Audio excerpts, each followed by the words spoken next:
Ni hao, balik lagi di channel aku Medicai. Hari ini kita akan bahas tentang segala sesuatu yang berhubungan dengan gimana sih cara mahasiswa dan para pekerja Indonesia yang beragama muslim bisa hidup di Cina.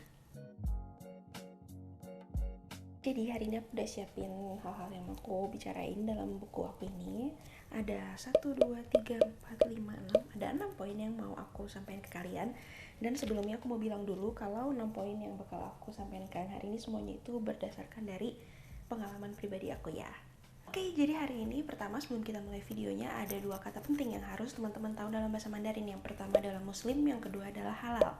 Dan muslim dalam bahasa Mandarin adalah muslim, muslim, muslim. Dan yang kedua adalah halal. Halal adalah qingzhen, qingzhen. Oke, jadi teman-teman ingat 2 kata itu ya. Satu muslim, yang satu lagi qingzhen.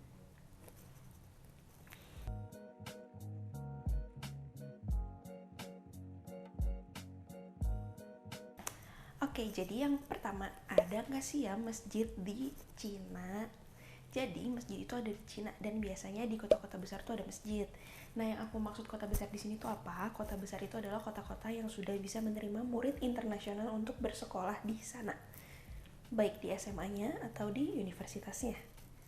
Nah, biasanya nih kayak di kota aku di Guilin atau di Shanghai, Beijing, itu pasti ada masjid. Dan masjid itu namanya adalah Qingzhensi. Qingzhensi artinya itu masjid. Si itu adalah kayak temple atau tempat ibadah orang-orang. Nah, ini disebut dengan tempat ibadah halal atau dalam bahasa Indonesia kita kenal dengan nama masjid. Nah, biasanya nih minimal dalam satu kota itu pasti ada satu masjid. Dan kalau misalnya di Guilin berarti namanya Guilin Qingzhensi. Kalau di Shanghai namanya Shanghai Qingzhensi. Sama juga dengan Beijing Qingzhensi. Tinggal nama kotanya aja yang kamu ganti-ganti. Dan terus nama masjidnya selalu adalah Qingzhensi. Selain itu, masjid ini selain tempat beribadah, tempat apa sih? Kalau lebaran, di masjid ini juga menyediakan kurban. Jadi kamu bisa berpartisipasi hanya sekedar untuk melihat ketika lagi lebaran Idul Adha, atau kamu juga bisa membeli kurban untuk dikurbankan di sana.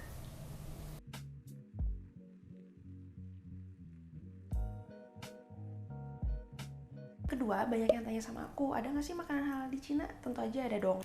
Nah, makanan halal dalam bahasa Mandarin disebut dengan qingzhen cai. Qingzhen cai. Jadi kamu bisa ke restoran, kamu tanya, di sini jual makanan halal nggak? Kalian bisa tanya kayak gitu. Atau kalau kalian lagi traveling terus kalian pengen tanya sama orang yang ada di sekitar situ, sama orang-orang yang lagi jalan di situ, kalian bisa tanya, 这里有没有清真菜？有没有清真菜？ Nanti dia pasti bakal tunjukin kamu. Yo itu ada, mayo itu nggak ada. Jadi ada nggak sih清真菜di sini? Ada nggak sih makanan halal? Nanti pasti bakal ditunjukin. Nah, biasanya nih makanan halal tuh paling gampang dicari di mana? Ada 2 tempat yang menurut aku paling gampang banget. Yang pertama itu di sekitaran masjid itu tadi. Kalau di sekitaran masjid itu pasti banyak makanan halal. Atau misalnya nih di masjidnya itu sendiri biasa mereka punya aula besar atau ruang makan besar yang emang mereka nyediain makanan-makanan halal. Nah, itu bisa juga ada restoran halal tersendiri dalam masjid atau di lingkungan masjid itu. Yang kedua, di universitas-universitas yang cukup besar, biasanya mereka itu udah nyediain satu tempat khusus yang jual makanan halal aja nih. Dan ada tanda halalnya di situ. Nah, emang yang boleh makan di tempat halal ini yang beragama muslim saja kah? Atau yang lain juga boleh? Tentu aja yang lain boleh. Siapapun boleh makan di situ, siapapun boleh beli makanannya. Dan jangan takut, di China itu makanan-makanan muslimnya enak-enak, halalnya itu enak-enak banget.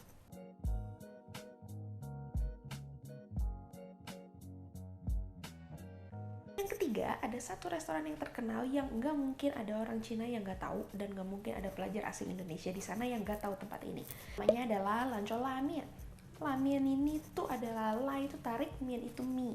Jadi lamian adalah mie yang dibuatnya itu dari tepung yang ditarik-tarik gitu. Kalian pasti udah sering lihat di TV. Ntar aku cari gambarnya juga, aku taruh di sini. Nah, yang jualan colamin ini nih biasanya adalah umat-umat beragama muslim. Dan pasti restoran lancolamin ini tuh halal. Dan di Cina, setiap toko lancolamin itu harus ada jaraknya yang udah ditentuin dari pemerintah supaya mereka tuh nggak boleh saling berdekatan dan supaya penyebarannya tuh lebih merata. Jadi jangan takut, sampai di kota-kota kecil namanya lancolamin itu biasanya pasti ada. Lancolamin itu enak banget, aku bisa bilang enak banget karena aku juga sering makan di sana. Dan menunya itu nggak cuma mie, Kadang ada kayak kentang yang dimasak sama ayam, atau ada sayur-sayuran, ada sop, itu ada banget macem-macem, dan enak-enak banget makanannya. Aku aja pengen makan lagi, enak banget. Pokoknya kalian harus cobain kalau ke Cina.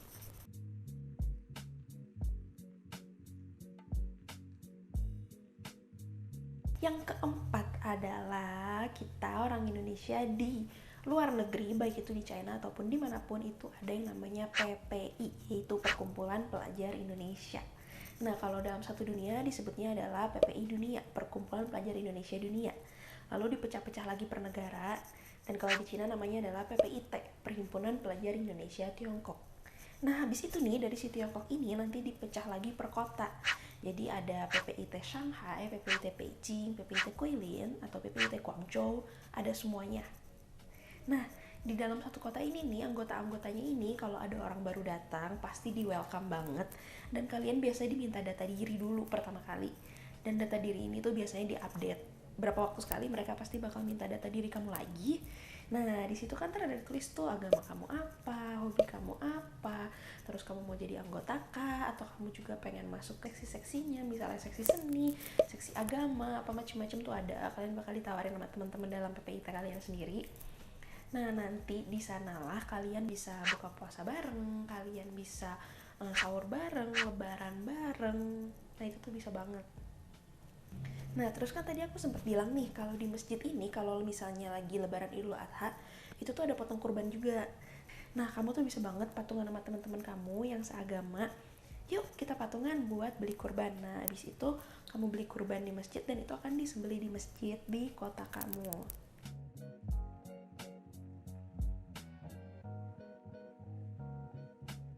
Yang selanjutnya, kalian pasti tahu ada satu kota di Cina yang banyak umat muslimnya, lebih banyak daripada kota-kota lain, yang disebut Uighur. Biasa kalian dengar dengan nama Uighur, atau kalau dalam bahasa Mandarin disebut dengan Xinjiang. Xinjiang. Nah, di Xinjiang ini biasanya banyak banget orang muslim.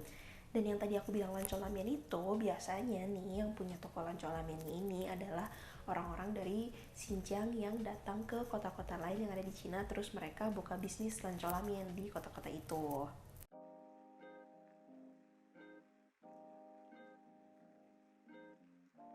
Yang terakhir dan yang paling gampang adalah masak sendiri. Jadi kalian jangan takut, kalian bisa masak sendiri. Bahan-bahannya juga gampang, cari barang halal juga nggak susah.